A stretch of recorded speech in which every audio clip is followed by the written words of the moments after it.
பாருங்க இவருடைய ஜாதகத்துல அதாவது இவருடைய ஜாதகத்திலே இருக்கிறதுலே நல்லா இருக்கக்கூடிய கிரகம் எதுன்னா சூரியன் தான் பிரதானமாக ரொம்ப ரொம்ப நல்ல கிரகம். ஏன்னா சூரியன் பார்த்தீங்கன்னா 2, 4, 6 அதுக்கடுத்து 8, 12ஆம் பாவத்தினுடைய தொடர்பு. சூரியன் பொருளாதாரத்தை கொடுக்கக்கூடிய கிரகங்கள்ல முதன்மையா இருக்கார் இவருடைய ஜாதகத்துல.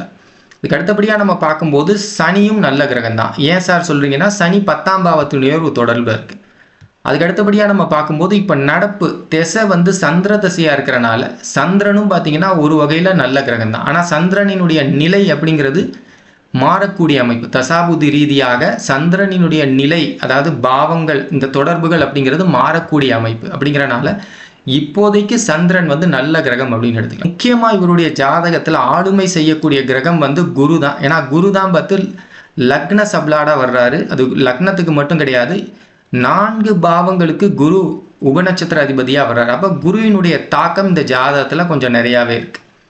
அப்ப குரு பார்த்தீங்கன்னா முழுக்க முழுக்க ஒற்றைப்படையா இருக்கு. அப்ப பேசிக்கலி ஜாதகருக்கு நல்லா சம்பாதிக்கணும், ஓடிக்கிட்டே இருக்கணும், அதாவது பணம் பின்னாடி ஓடிக்கிட்டே இருக்கணும் அப்படிங்கிற அந்த எண்ணம், இந்த மாதிரியான விஷயங்கள் அப்படிங்கிறது கம்மி தான். அப்போ குரு பெரிய லெவலில் பணத்தை கொடுக்காது. குரு கல்வியை கொடுக்கும், அனுபவத்தை கொடுக்கும், நட்பு வட்டாரங்களை நல்லா டெவலப் பண்ணிவிடும். அதாவது கனெக்ஷன் அப்படின்னு சொல்கிறாங்களே, அது நல்லா டெவலப் பண்ணிவிடும்.